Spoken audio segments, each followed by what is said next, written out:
Well, they could have. Yeah, online, Right. but today they're not They counting. can't do it. I see voting online closed at noon yesterday. Wow. That night, That's major search. that night she was, walking downstairs on crutches, the nerve block, and she had, took away pain from other places too. And, when she's still in the hospital, that one, Then it started, started. well, the parents would probably pick up the kids, but they won't necessarily stay. Of course, it's a chance to live there. Almost a year. To be over with. So that's all. So the first time is that she went in here to the now it's sort of, she's got all these stitches, right, but it's gonna go blood, et cetera. So nothing surprises me anymore, right? I don't get surprised. That's such great news. I was just looking at pictures that, when my father was the man of the year, and his mom, that's it. I mean, they so active.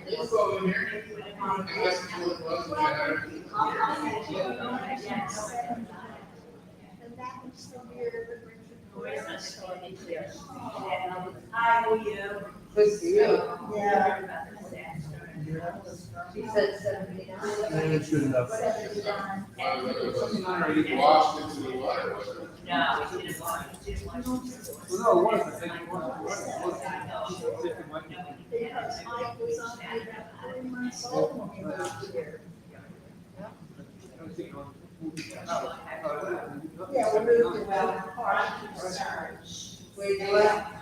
What? Where you moved? We need.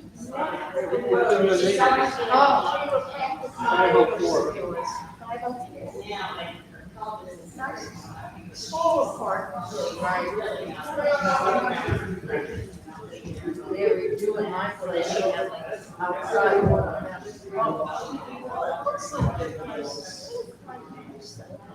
Because I first went over to get a report that and then I brought it back to the center.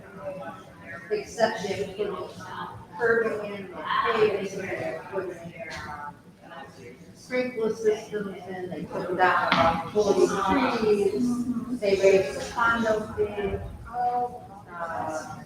I could keep going, they're doing a lot.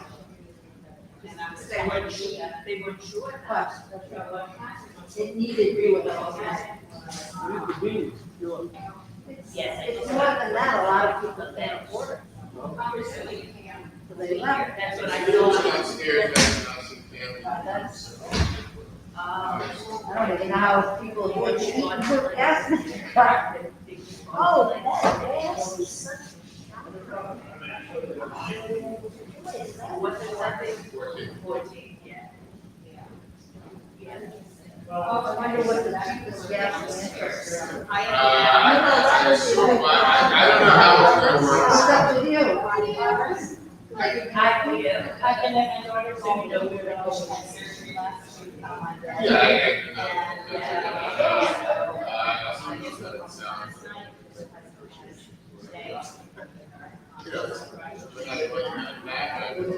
Well, they put it down, they, You know, they're just, their residents, business gone.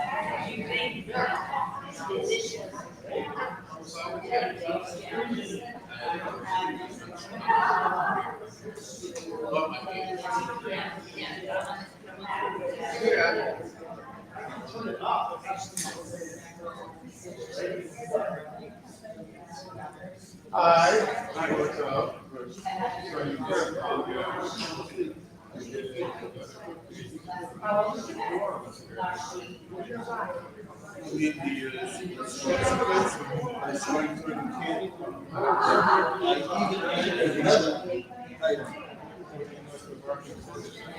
That's what I had. We'll go over the office. This is work. So I sent it here, but I sent that motion.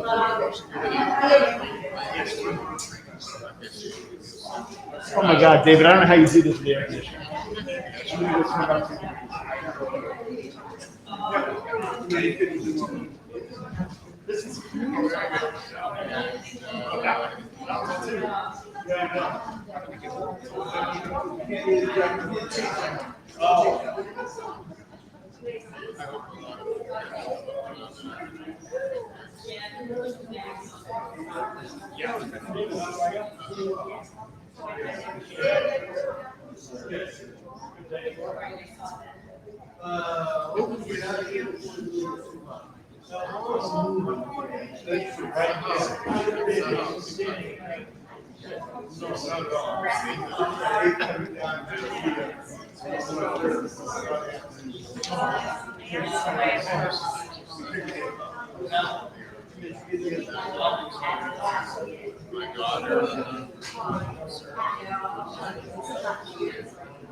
Now she's thinking that all he wants.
Well, the big question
All right, Shalom Chaverim.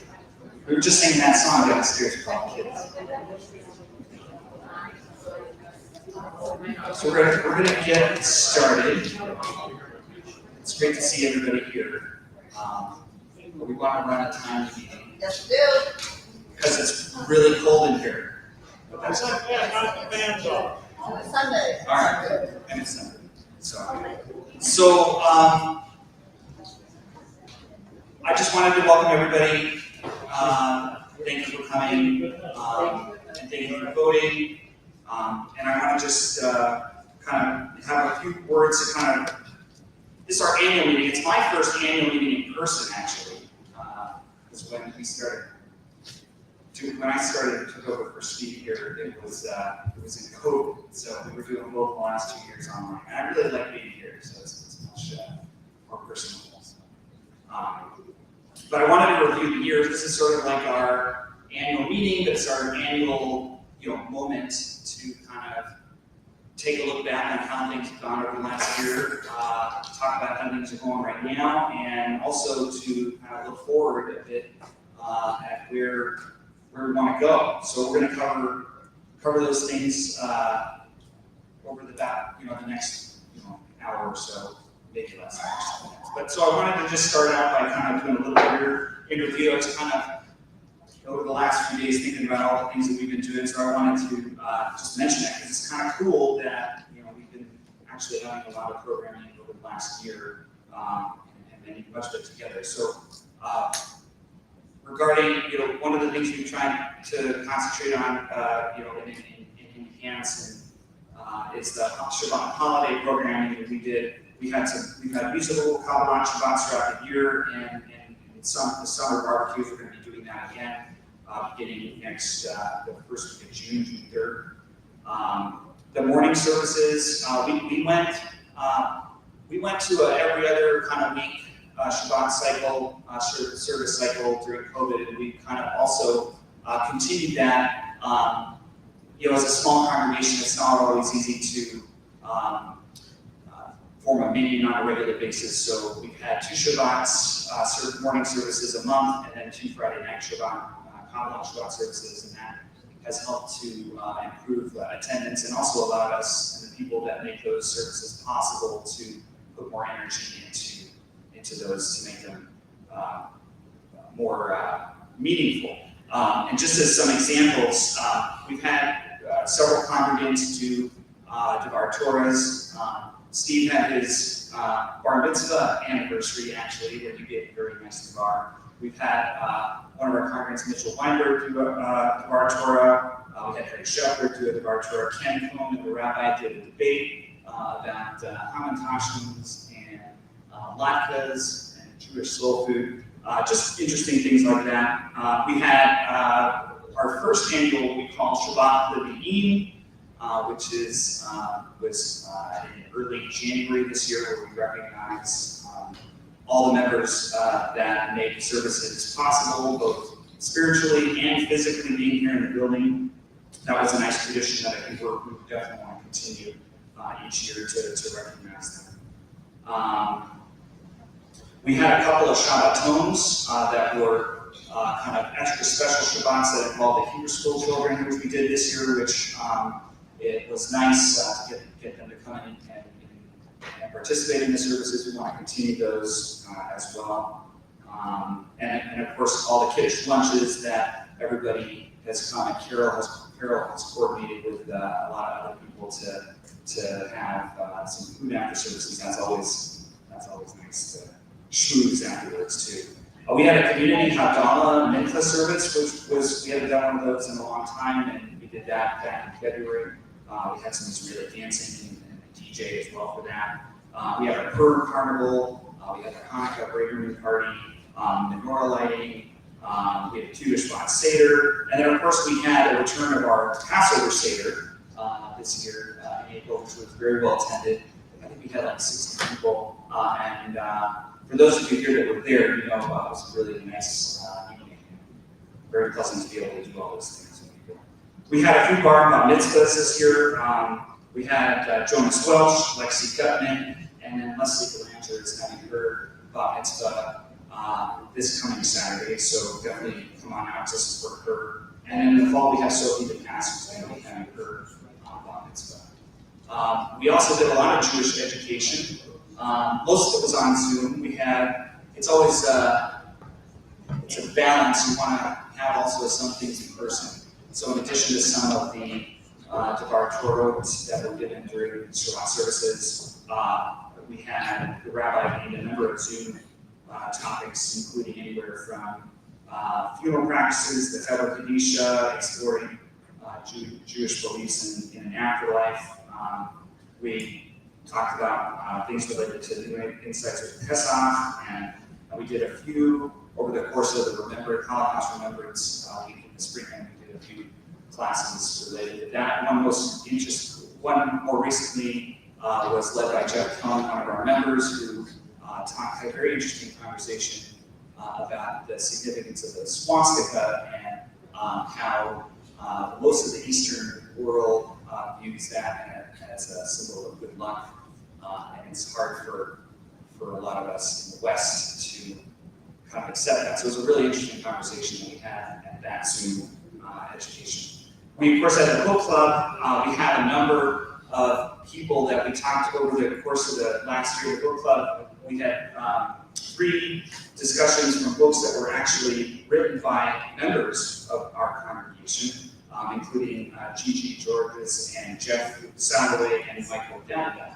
So that's pretty cool that our home book club actually was able to discuss books written by members of Temple Israel. So, and then we just had the annual Shmooze, which was virtual. For those of you that were there, it was really kind of cool. It was like a mental magic show. And thanks to Nori Oberlander for coordinating that whole thing with a number of other people on the senior work on that as well. So that was really exciting.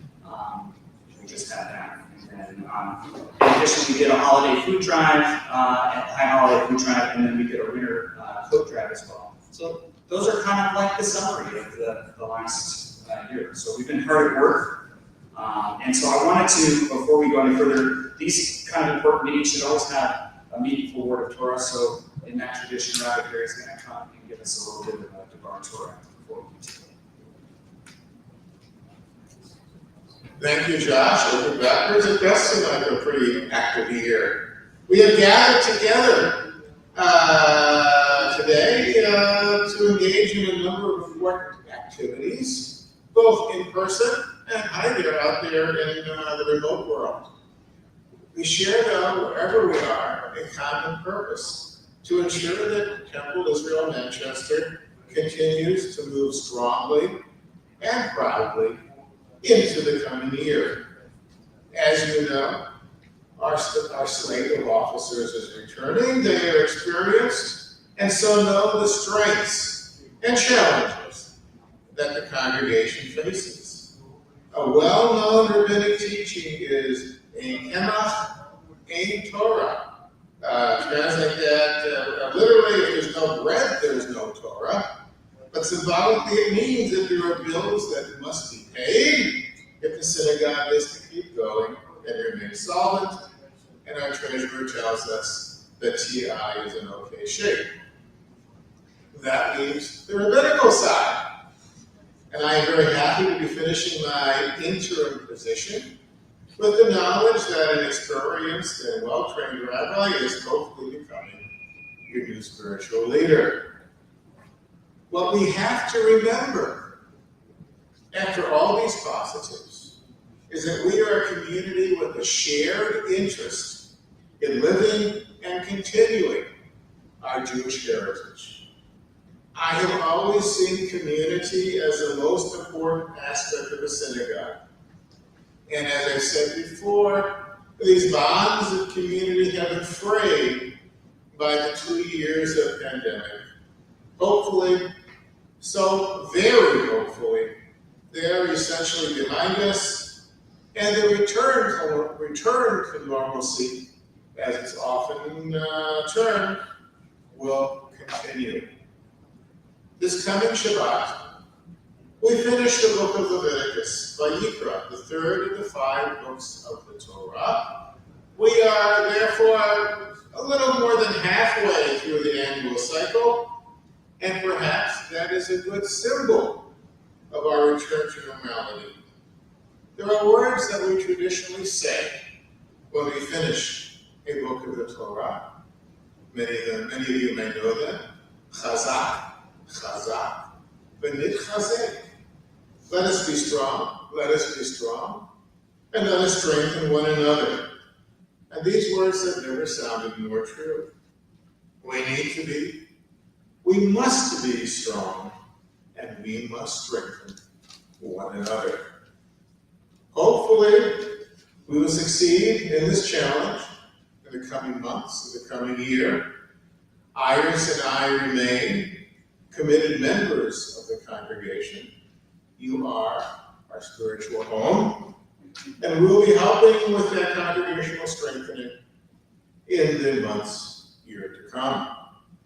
So may the Holy One, blessed be He, bless our efforts today and throughout the coming year with success. Can you hear it song? Amen. Amen.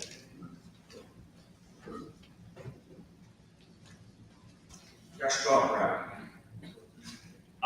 So the third thing on our agenda, which is the next, we have votes. So many of you voted online, some of you voted in person here. It was for the latest slate of board member officers. And then we're also, there was a vote to approve an amended constitution from Temple Israel. If you were to, well, first of all, I'm very happy to say we've added members to the board this year. We have a dedicated group of people, and I wanted to just recognize them because they were overwhelmingly approved. And I know that you guys, it's a volunteer job for the shul, and it requires some time and dedication to the programming that I just reviewed throughout the whole year. So you guys are very hardworking people. So I wanted to just give recognition to them here today. We have Nori Overlander, who wasn't able to be here today, Morgan Halleck, John Weber, Steve Sultan, Carol Sternberg, Mitchell Weinberg, Emily Burgoon, Ian Felder, and Jeff Klein. So that is, and then Rachel Russell, sorry. So we're all, sorry. So that whole, there's always going to be someone, there's a lot of names, right? But I did forget. All right. But so we're going to be starting our meetings in next month. If anybody would ever want to join the board at some point during the year, they're totally welcome. We can't do it ourselves. We need a committee of additional members of the synagogue who may have interests in specific areas like the Hebrew school or religious committee or social committees where we could use additional at-large support from the congregation. So we can't do it by ourselves, but we are excited to kind of lead you into the next year. If you were to look at the Constitution amendments, you'll see that there's a few official committees. Not everybody who is in the slate of officers is currently officially assigned to lead a committee. And one of the things that we're going to be doing next month, I've been in touch. We have a representative of the United Synagogue of Conservative Judaism who is going to be working with us. It's a program called Sulam.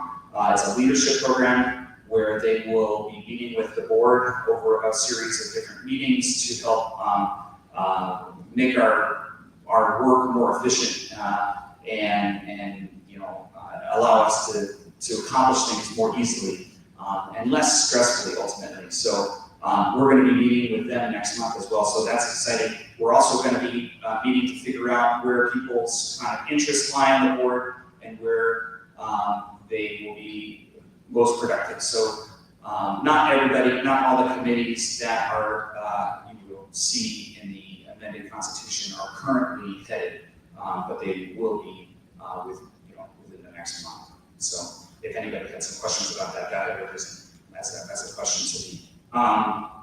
So the other thing that the congregation voted on for us to move forward with is working with Rabbi David. Many of you, most of you probably are familiar with him. He came last, I think it was early April, to do a Shabbat weekend with us. Many people really liked him, and the congregation voted to approve us moving forward and discussing a contractual agreement with him, which we're in the process of doing through the search committee. So the timing just didn't work out for the annual meeting to also be able to have a contract officially done with the rabbi to vote on. So what will occur is once we have a finalized contract that we've agreed on, we will be we'll be calling a special meeting of the congregation to discuss that, and so you guys can see it. There'll be like the highlights of it will be distributed to the congregation. Anybody that would want to actually view the contract itself would be able to at the meeting. But we'll have more news on that in the really near future, in fact. I did want to also thank the members of the search committee. Morgan led it up.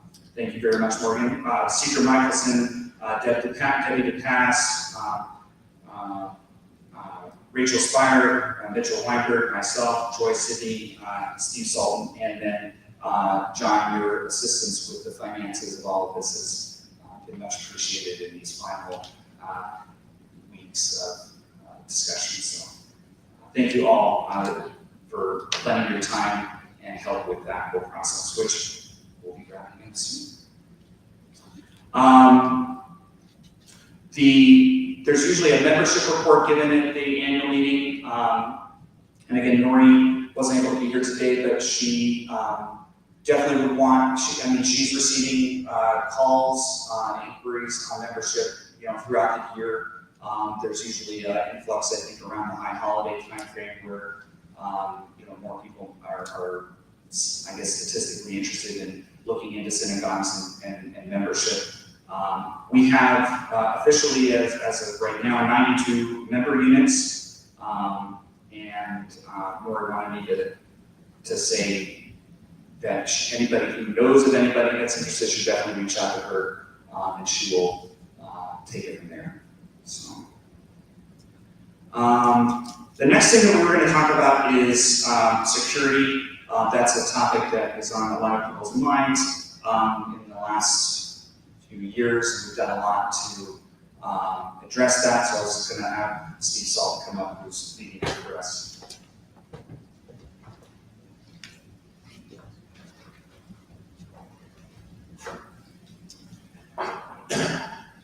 Good afternoon.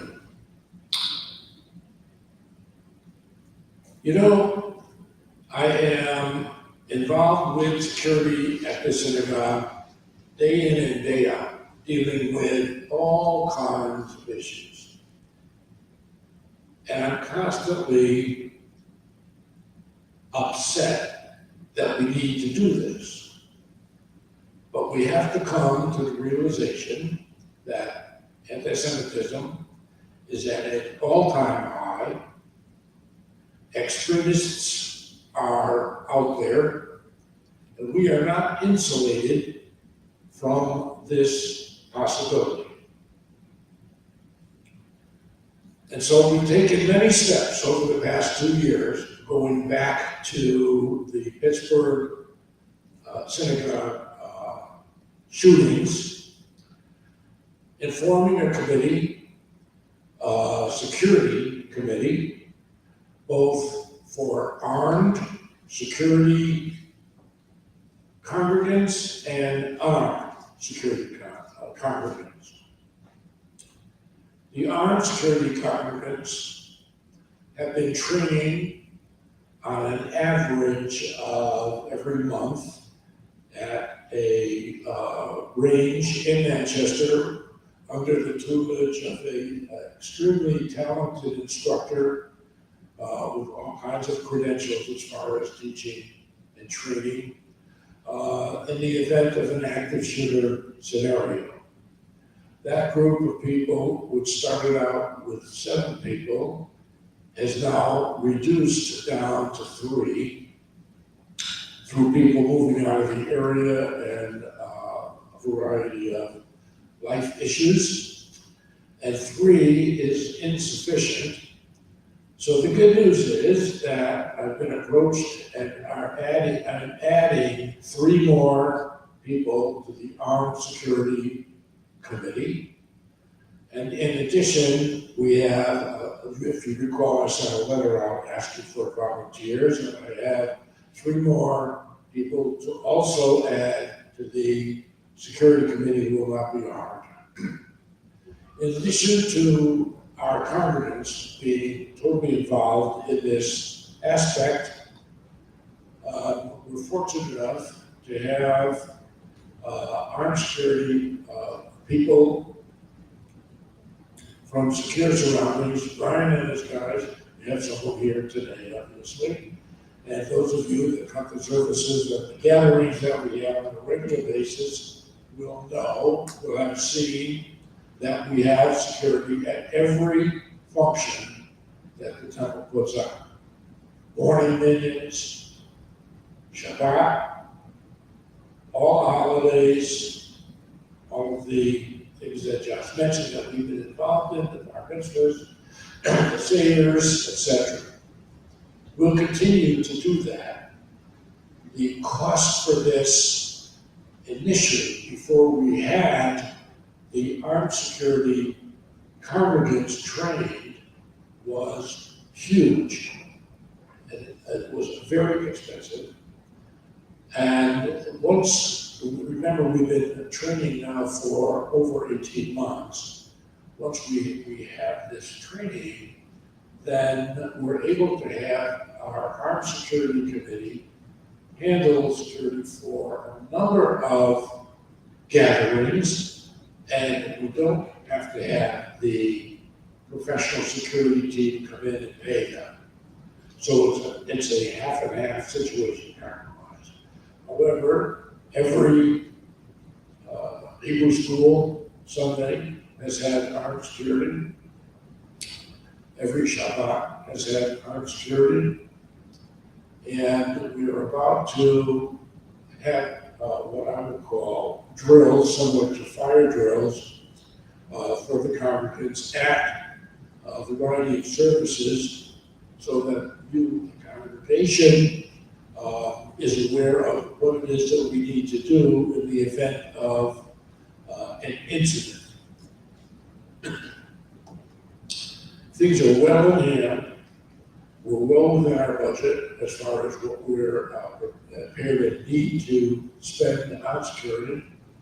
And I'm happy to say that adding 6 people to the security team will make a huge difference in the ensuing year.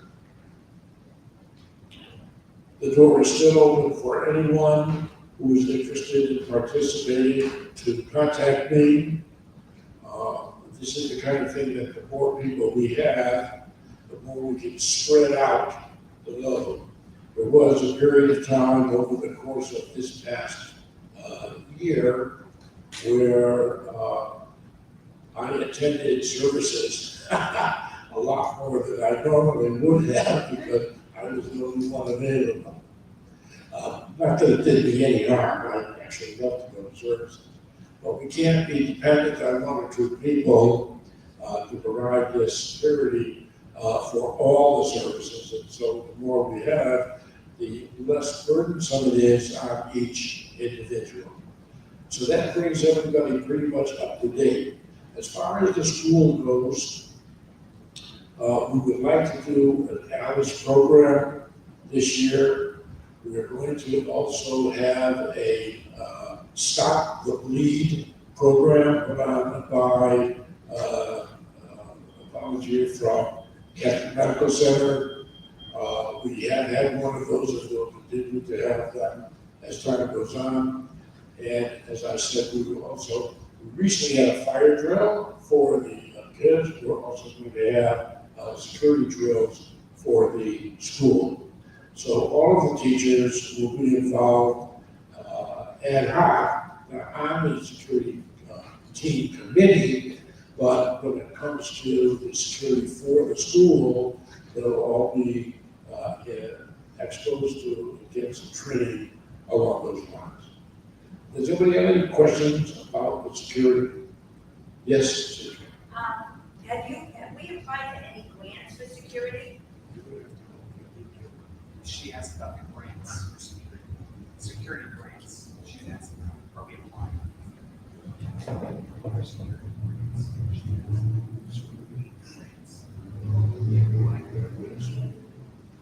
Okay, sorry, I couldn't hear you, so we have to have a messenger. We have just applied for a Homeland Security grant. I must say that I've applied for it twice, and we were turned down, which tells me that I wasn't really doing a good job as far as grant writing.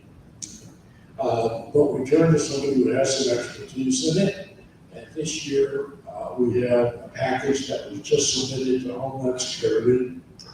And I will tell you, we'll go to the details of it unless it's critical, but it has to do with hardening the physical facility, changing glass in the windows, firming up the doors. There's a great deal involved. The fence around the perimeter, lighting around the perimeter, more cameras. I can go on. It's a very, very expensive security issue, as well as training our congregants in security issues. This grant is a request for $150,000 spread over a 3-year period to be distributed. If we get the grant, it will be $50,000 a year each year for 3 years. And it's a reimbursement grant. Once we are given the go forward to do this, then we spend the money and it gets reimbursed by the Homeland Security grant for the various aspects. So this is a big step for us. It's the largest grant we've ever applied for, and I'm very comfortable that this time around we're going to get strong consideration. Rich. Does anyone get in contact with our Congress people and our senators to let them know that we have applied, so they can also kind of shoulder that a little bit in Washington?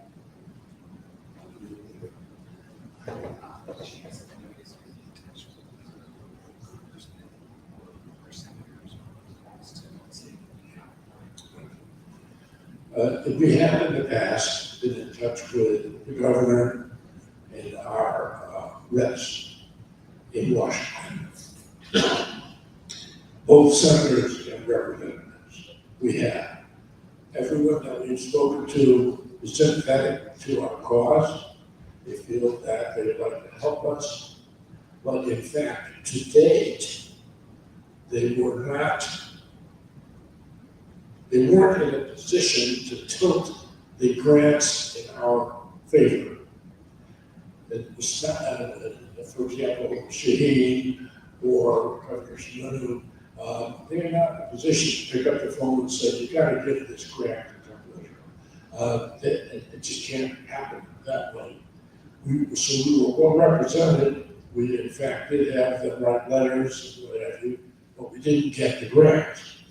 As you say, this year I think it's going to be different, not because of those connections, but because there's been an expansion of what's available, and we've made a very strong case for us to qualify for this.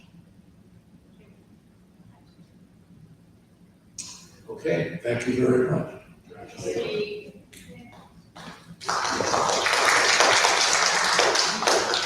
Thanks, Steve. Yeah, we've done our due diligence.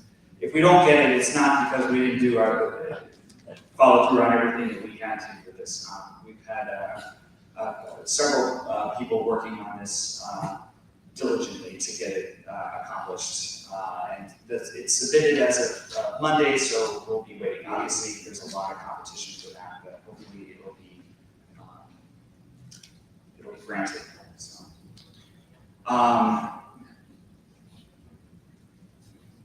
our next speaker has been the treasurer since 2004, right? Yeah. Yeah, 18 years. I've only been around like 6 years, and I know that his position is invaluable and not easily succeeded, I should say, because you're not replaceable. But before John comes up and gives us the numbers for the synagogue, I just wanted to say that one of the things that's been on the board's to-do list, and it continues to be, is to find a successor for John. And I just wanted to take this moment to say that again, we really need some help in the treasury aspect of things with the synagogue. It's not an easy position, but it can get a lot of support, which is one of the things we'll be addressing as we move into the next board cycle here.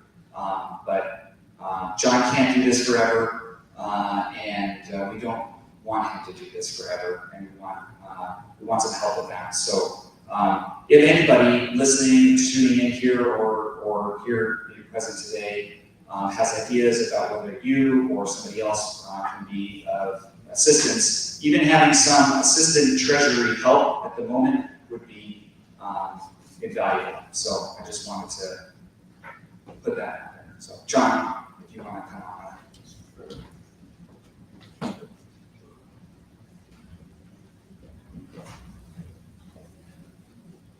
Most people probably don't really care so much about the numbers as long as there's enough money. Right? That's kind of the long and short of it. A little bit of history for the older members here. Before I became treasurer, when I first joined the board, Mort Rosen called me and he said, do any job you want, but don't become a treasurer. Obviously, I apologize for bugs. Another comment I'll make about the security grant, I've worked for BAE Systems for a long, long time, and guess what we do? Federal contracts. And this security grant we're applying for is a federal contract, which is why we had to get this UEI number.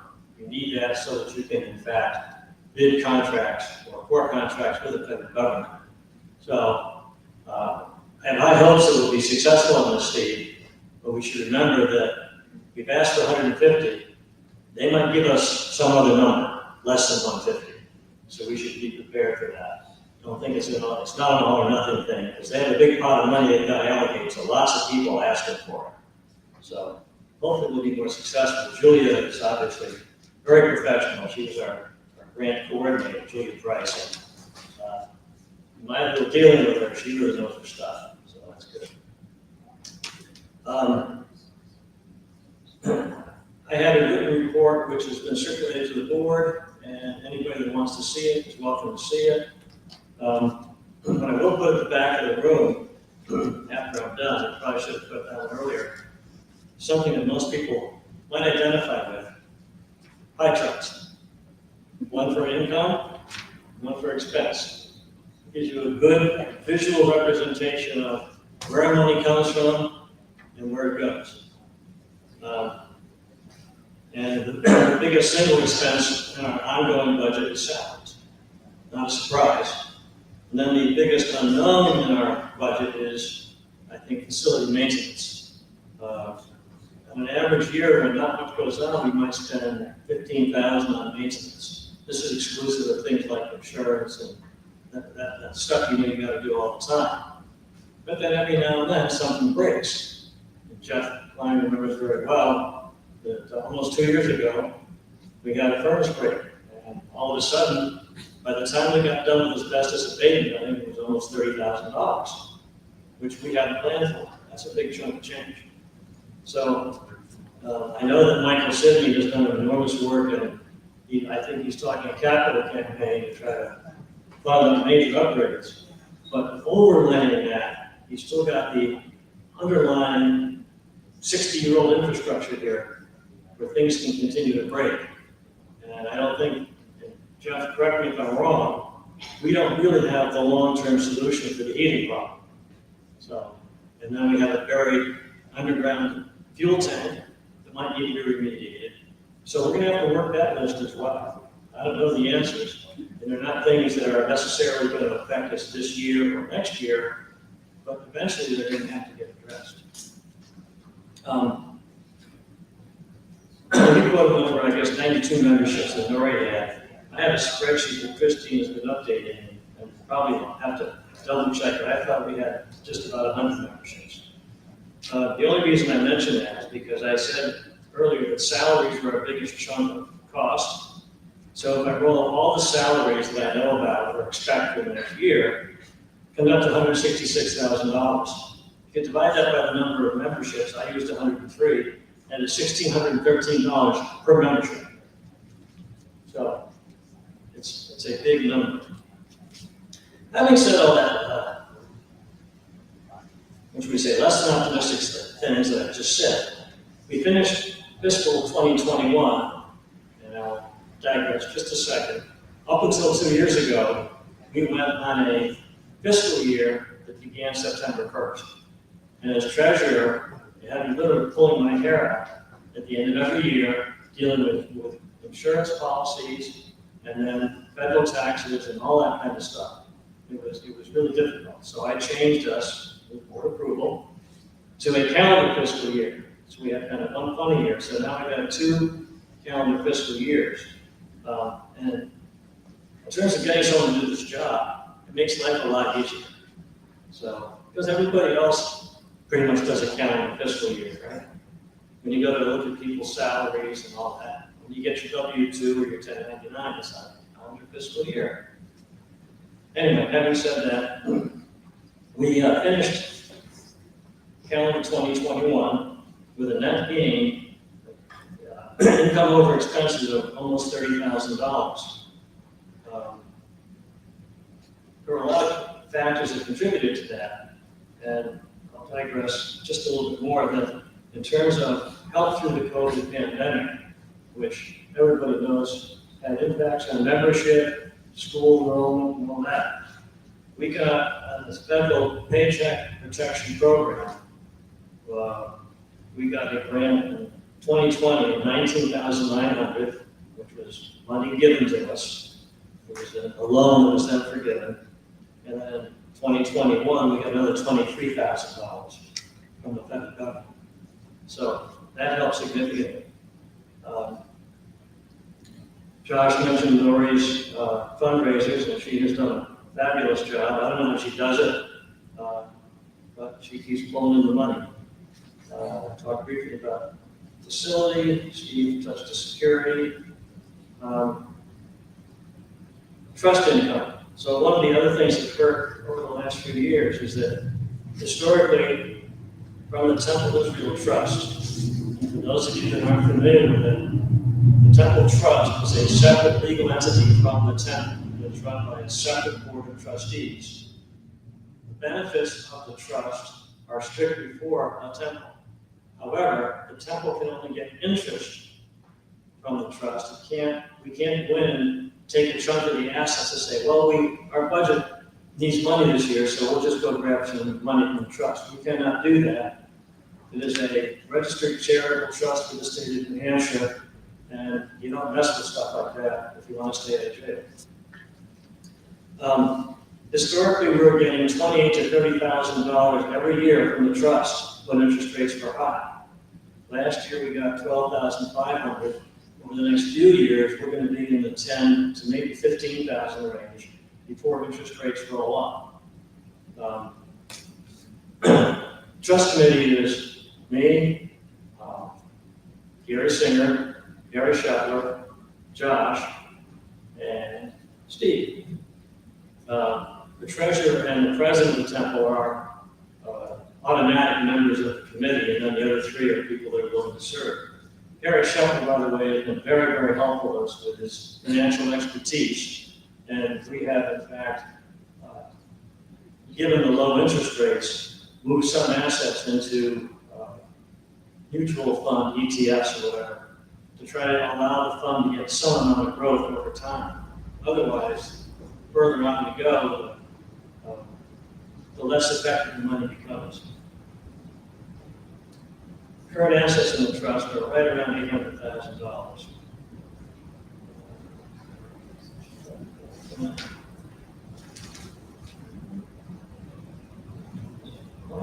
Cash on hand. We always have carried good amount of cash on hand. In years past, we maintained a separate savings account because it actually paid us something. About 2 years ago, I looked at the savings account and said, I can't tell whether it's saving or checking, so I closed it. But we currently have $135,000 in our checking account, which a year ago was about $77,000. So you can see from a cash point of view, we've got a lot of cash. That cash has come from generous contributions from some members and some benefactors, I guess I would say. And no major surprise expenses. So that's most of what I have to say. My forecast, if you look ahead, is that I think we're going to be okay. We've always managed to be okay. When things get tough, we manage to find people to help us out. And I think the biggest thing we have going for us is being able to grow the Hebrew school, bring in more young members, because the more people we get, the lower the cost per membership. So I will take any questions anybody has. If none, I'll turn it back to Josh. And I want to mention, Josh, that as part of this annual meeting, we did a formal vote count for the issues in the ballot. So we should record it as part of the meeting. If anybody,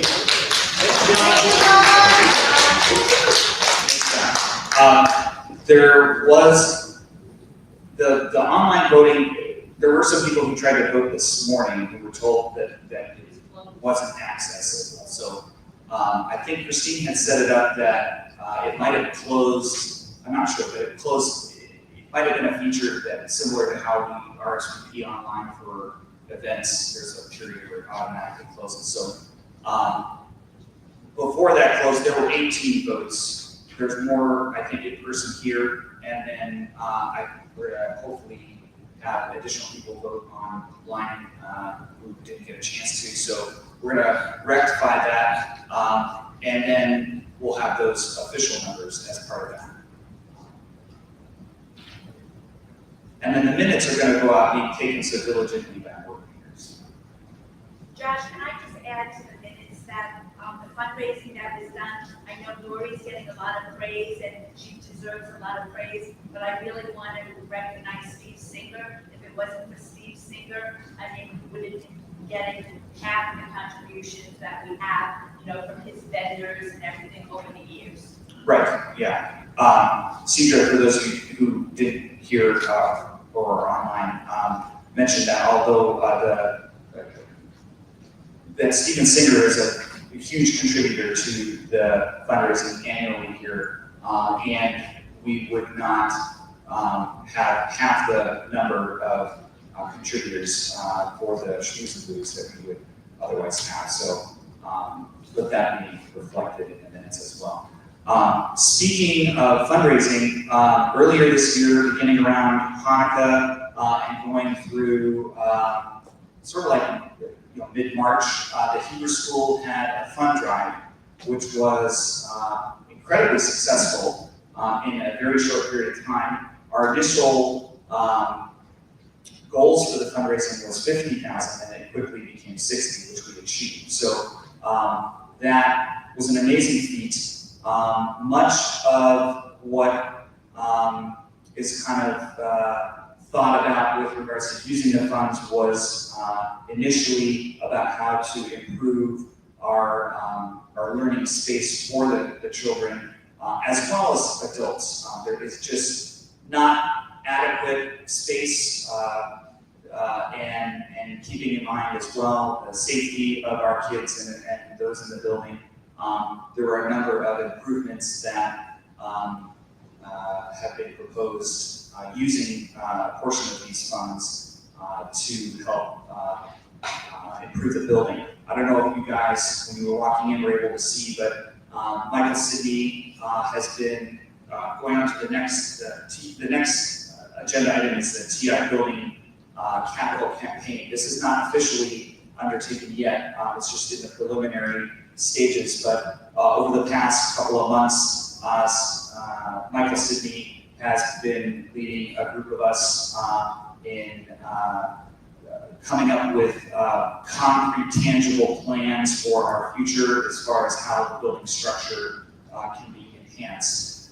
And so up front, there were some pictures, architectural kind of layouts, and some design pictures initially right now of the lobby area and sanctuary here with a proposal to put up to 4 classrooms in the back of the sanctuary, remove the pews from the small sanctuary to allow it to be more easily used for other activities like a classroom and learning as well.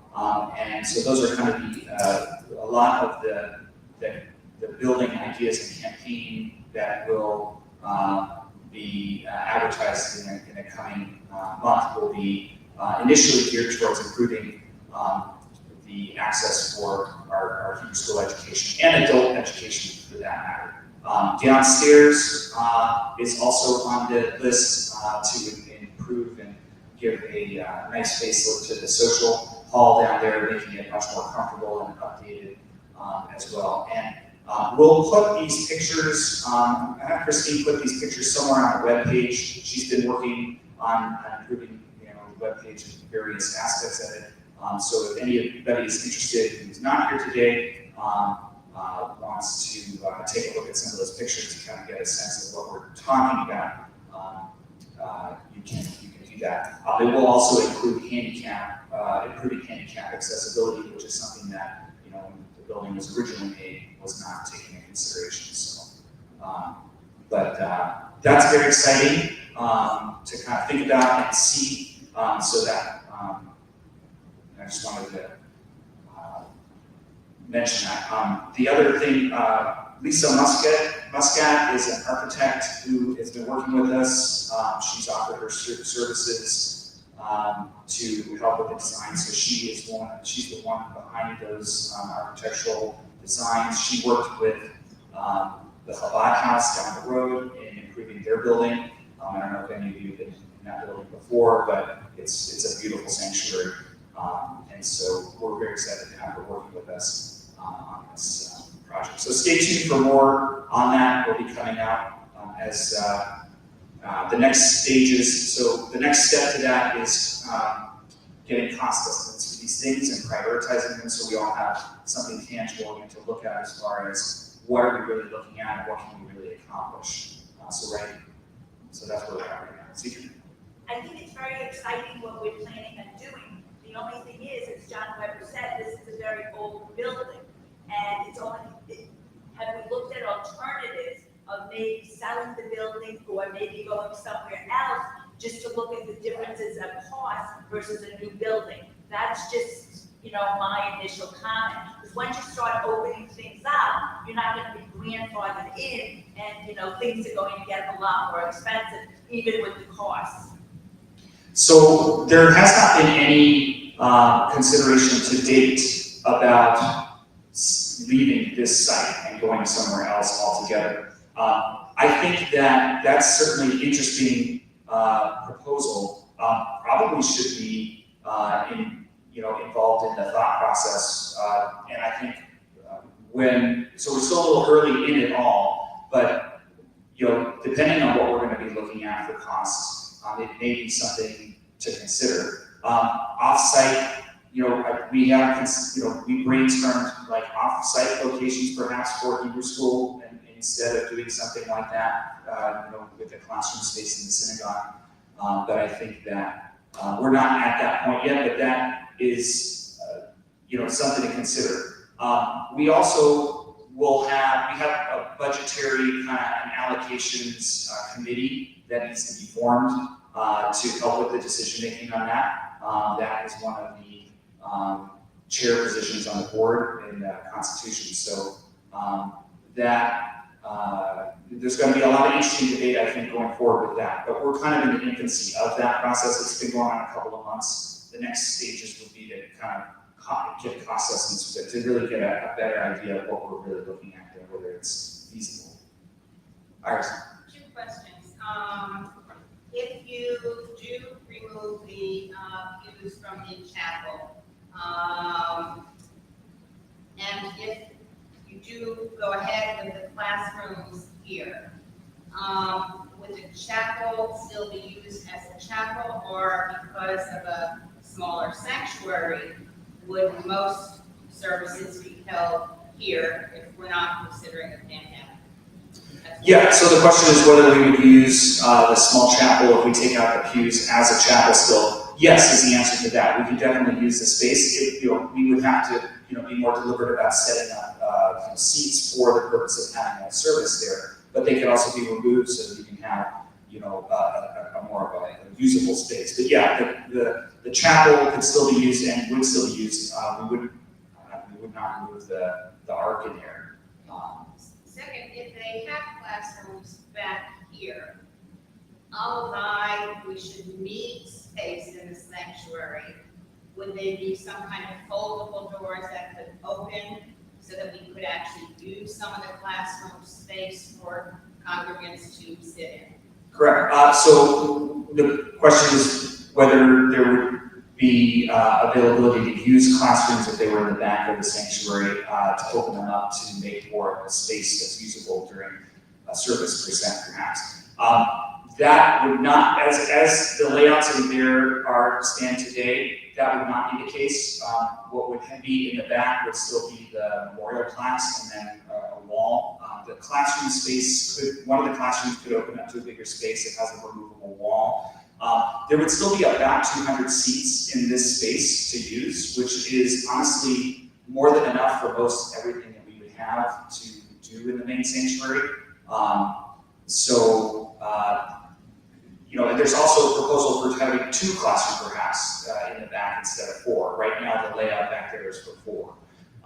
So obviously, if they had 2, there would be more seats in here, but they would not be usable. They would not be able to be opened up for the sanctuary. Okay? Do you have like a timeline for like a set time for when you want to get each step done? There's no timeline for the projects yet because the projects are still being designed. Lisa is helping us with that.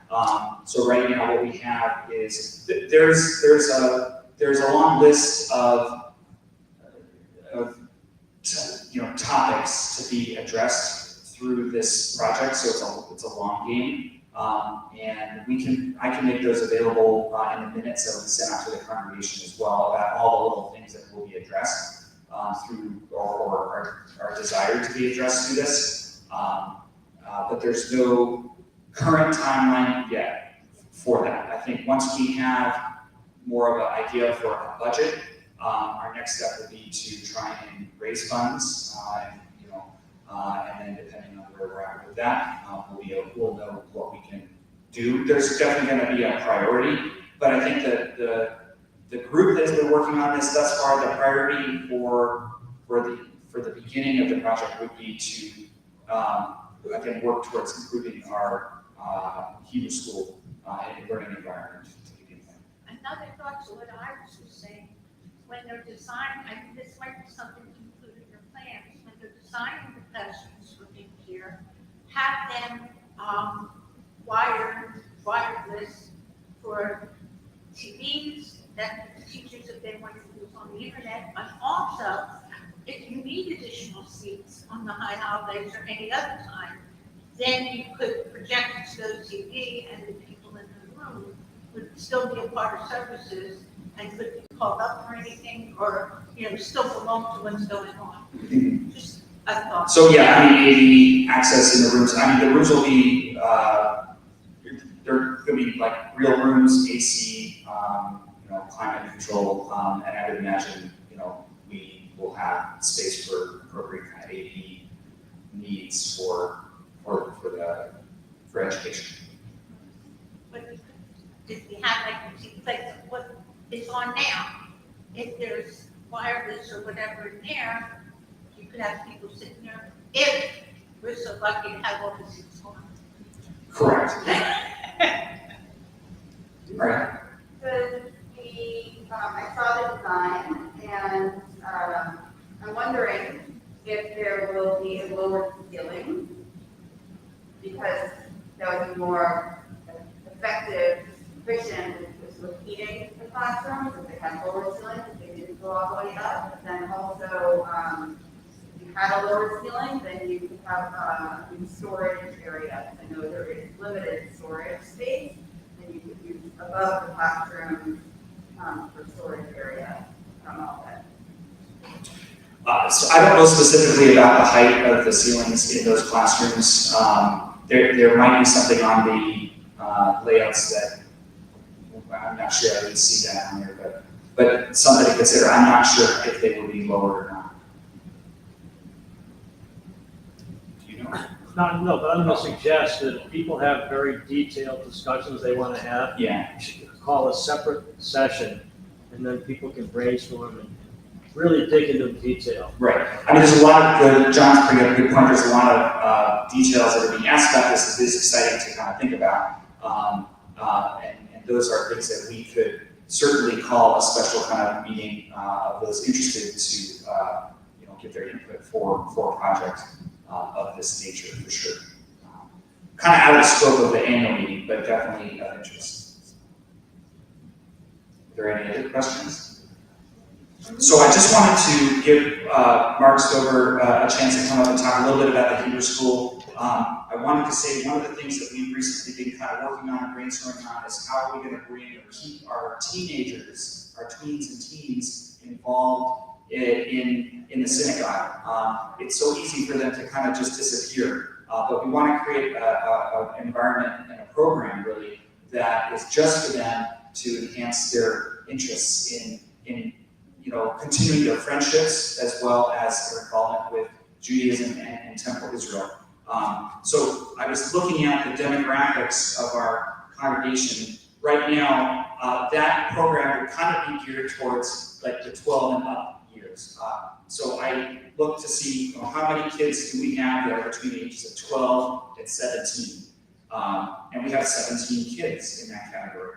And then younger kids, 6 to 11, we have 18 kids. And then there's a whole host of younger children that are in families that are members of TI. So the future and the present do look right as far as the amount of children that we have here. And so there's definitely an audience for what we're working on. So I wanted to give Mark an opportunity also to just talk about the Hebrew School. Thanks, Mark. Thank you, Josh. Good afternoon. So, as a Jewish educator and a cantor, I wanted to start by teaching you a lesson that I learned recently. There's a blessing for meetings, which is Baruch atah Adonai Eloheinu melech haolam asher kidshanu b'mitzvotav la'asot b'tzorkei tzibor, to blessing for being commanded to be busy with the needs of the community. So it's holy work that we're all here meeting today, even if it's a different type of thing than singing and praying and visiting Israel and all those other great things that we do. I think I want to talk a little bit about just my philosophy around Hebrew School. Listen, there are some people who say that we should not be learning any or creating or teaching any new blessings. And there are some people who, within the larger Jewish world, and there's some people who would say, oh my gosh, it's Hebrew blessing. How can we ever learn Hebrew? It's too hard. I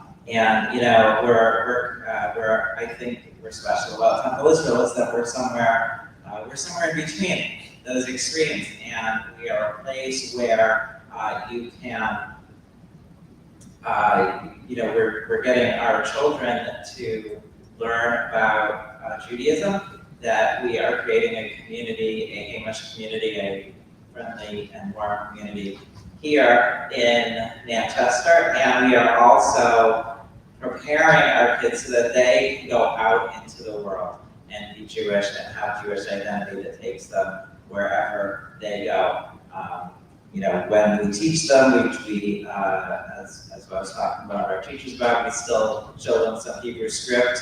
They're probably not going to master it 1 day a week, but they should know that that's how Israelis write Hebrew. Speaking of Israel, we actually gave out these bracelets to all the kids on You'll Have Israel, on You'll Have Israel. Doesn't really fit my wrist too well, but I think on the kids it worked better. Yeah, I'm getting red marks. We support Israel. Of course, different people support Israel in different ways, and I'm sure some of us are going to disagree about that, but we do all support Israel and include that. I teach kids to sing things in Hebrew. I could teach them, silly children's songs, but I want them to learn things that when they come to synagogue, they're going to hear those same words. They're going to see them in prayers. They're going to see them in the Torah. They're going to see them, and they're going to hear, sing things that are actually part of our liturgy, so that they can be skilled with that. Similarly, why we do mikra, and Shabbat tones. We want our kids to feel like they have those skills to go out into the world, and that coming to synagogue on Saturday is a thing that they, with people of all generations, that's something that they grow up doing. So that's my philosophy. We've done a lot this year. It's been an interesting year. We came back from a year of being on, or a little more than a year of being online, and I started off. It was my first year being in person this year, and it was rabbi year. We had a new rabbi, we had a change of rabbi at the beginning of the year too, so it was an interesting year. And it's been great to work with Rabbi Gary this past year on, not as much on the school, but on been able to sort of bring the school into the rest of the world by doing the Shabbatons, by doing the Friday nights, by doing the Abdallah program. We've made the synagogue and the school, to work together, which is, so that we are one synagogue. So that's been something great. And I did enjoy the one service I led with Rabbi David when he was here. So I'm excited to see how that proceeds. But I think the other thing is, I want to echo what the rabbi and Josh said, that what I've learned this year is that the teachers and I can show up on Sunday and make sure that there are things for the kids to do on Sunday morning, that there are books and there are activities, and that we can, do some songs and some prayers and some Hebrew reading and some games like that. That part, we can take care of that. So the challenge is that we also still need the rest of the community to be a part of it. We certainly rely on Steve to make sure there's security for us every week. We rely on Jeff and other people to make sure that the building is, that there's lights and air conditioning. This morning, Jeff came in early to turn on the air conditioning, which was great because it was really hot for our, it would have been hot if we didn't have that. So we kind of rely on that, and even more than that, we rely on board members to give us direction. We rely on parents and other people in the community to help us with things. So, I guess my message is, we need your help to, tell your friends and neighbors, come to Temple Israel, come to our Hebrew school. We're doing great things. It's a great place to be Jewish, and being Jewish here is a great thing to do. So, and then, being here yourself, being part of the community, and creating that community, really, we had a lot of people show up this morning for our end of the year activity, and it was great. And we had, but it's great when we have all those people show up, and that's what really makes it happen. So that's what I would ask for you, and it's been an honor to be here. And I will, I see you. Let me just finish, and then I will answer questions. It's been an honor to be here with you at the Hebrew School and at other times throughout the year. So thanks. Yes. Okay, so my question is, do you have any social groups like USY or anything coming up? You have kids from 12 to 17. You'd like to think of doing something, or I would. Yeah, like Josh said, that's something we've made some efforts towards that. It is a challenge in a small congregation to get, teenagers, they'll tend to come to things when there's a big group of teenagers already doing something, and in a small congregation that's been challenging. We did it the previous school year, try to, work a little, do a couple things on Zoom with the regional USY,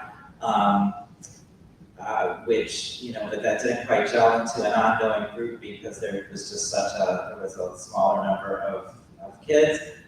We did recently do a meeting with the kids who are leaving,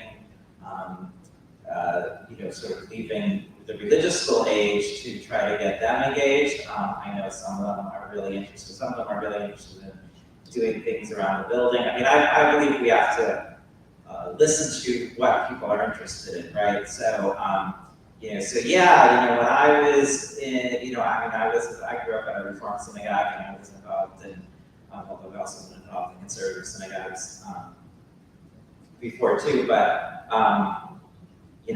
I was involved in a nifty chapter, went to regional things, and I liked doing that when I was a kid, but if that's not what the kids are interested in right now, I can't just be like, you have to do you have to do USY. So there's different, we're kind of trying to find that thing, and we have had meetings about it. We had a meeting with the kids just a couple weeks ago. I know some of the kids have expressed some interest in like travel, things that would be involved travel, so that might be different. I know there's also the Federation organizes meetings of us, so I'm also, I'm familiar with some of my counterparts at other synagogues in the area, so some of them have been struggling with the same thing, and some of them have had some programs, so that's another thing. So so there's not, like, we would totally, if we had kids saying, I want a USY chapter, we would totally, from the adult side, make that happen.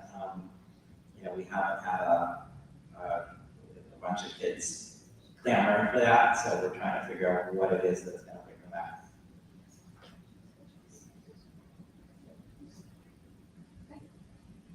Anything else? Okay. Well, I'm always around if you need me. Feel free to school@templeisraelnh.org. I'm always happy to hear from you. Thanks, Mark. And then, USY has been essentially shut down for 2 years.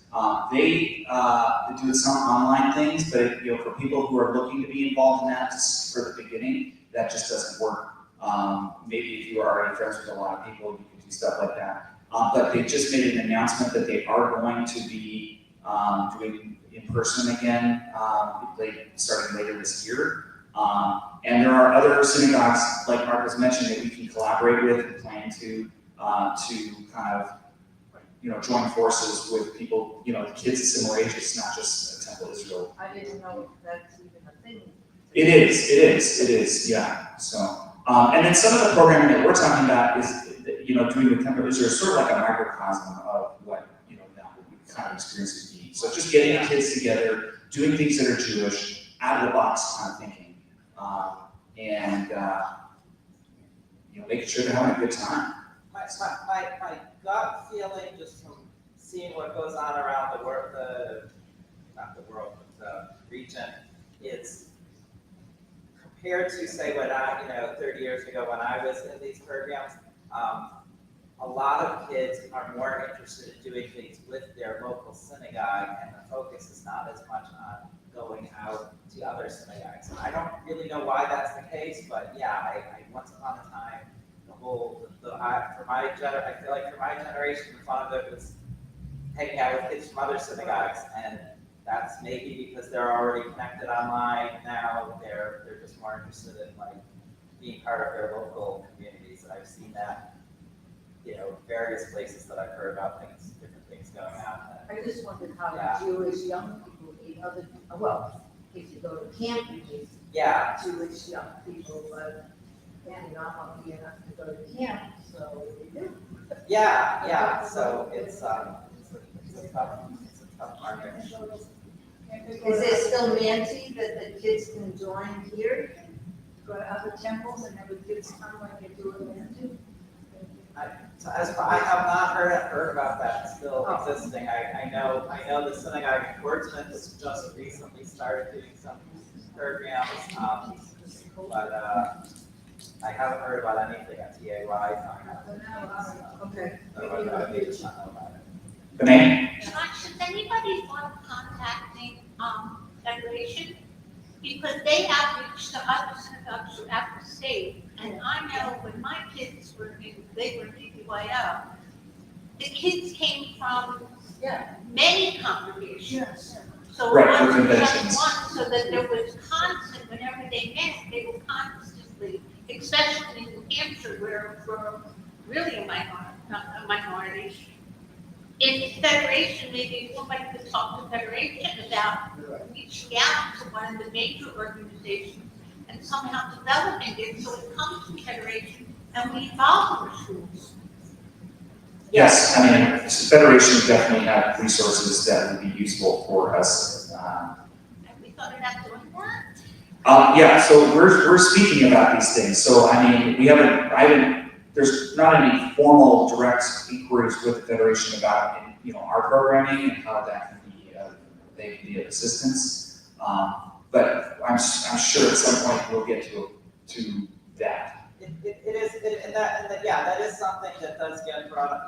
Their federation organizes meetings of the different religious school directors throughout about once a month, and that is something that we sometimes do talk about. I just don't think we should just be just ourselves. I think we should be reaching out to the group. I agree. New Hampshire Temple Youth. One. New Hampshire Temple Youth. Yes, New Hampshire Temple Youth, yes. Barb, I guess there were some more questions that you could have answered up here. Anyway, so the next thing on the agenda is question and answers. I know you guys have been asking throughout the meeting.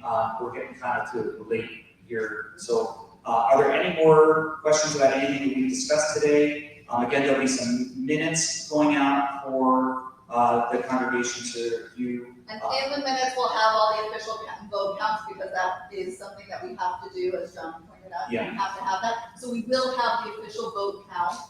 Because of the online change, we are gonna kind of extend it a little bit, which is a little bit out of I know John mind comfort zone for following the rules, but. No, not anybody's above. Exactly. So we're gonna definitely do that, and I'll have the vote count in there. Where are the ballots? The ballots for people who haven't voted online, you can vote right back there on your way out as well. So the new rabbi vote is on the contract, and that's being negotiated. So when that's completed, there'll be a special meeting with a special vote for that. What we voted on was to allow us to move forward with that. All right, well, thanks everybody for coming, and enjoy the rest of your afternoon. Thank you for everything that everybody has been doing. Yes, it takes a village. Done. What? So we might have,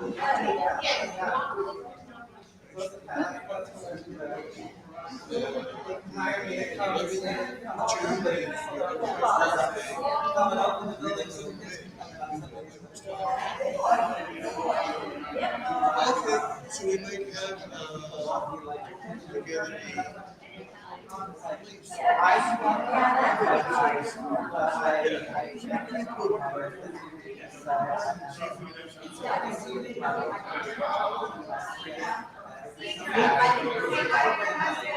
I had another good design and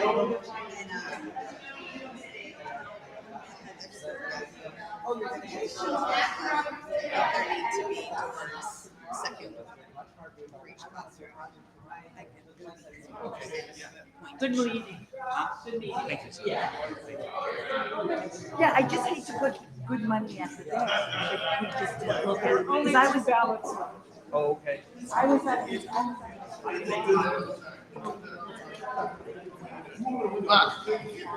Hey. Again, take it right. It's either too much or too little. If you don't like it, leave. Don't have to. We're done. I'm gonna turn off. Turn that up. Turn that one off. Yeah, I saw your email about things. That's the ones that. I have been handing out Aaliyahs alone. Okay, I'm tired of it. okay. We used to get together, Steve Salton, myself, Yeah. Shannon McCurdy, Maddie Gillan used to get together here 2 or 3 times before the high holidays to hand out Oh, so Aaliyahs. you're We talking make about- phone calls to hand out So you're Aaliyahs. talking about high holidays? Yes, Okay, I didn't, that's what I meant, I didn't really. that's think all high those holidays. emails are about, is the high holidays to hand out I was Aaliyahs. like, if you want, I thought maybe, I didn't know you were talking about high holidays, now it makes more sense. Right. It makes more sense. Because again, I've been doing it alone for the past 6 years, and I'm tired of it. Yeah. Would you like to help? Meet here sometime in late July, early August. Then you'll be a little bit later because high holidays this year are at the end. of Right. September. Well, I mean, we've got a lot of holiday But dates. I usually start at the middle of July, Yeah, because trying to hand out Aaliyahs is like pulling teeth. People I don't know if are coming, I don't know, I try to get the kids involved too. Okay. The post, Alright. B'nai Mitzvah kids, I Yeah. try getting them involved, and they won't commit. People won't commit anymore. And by the time it's finished, I'm up to here. I'm ready to say the hell with the whole thing. okay, yeah, yeah.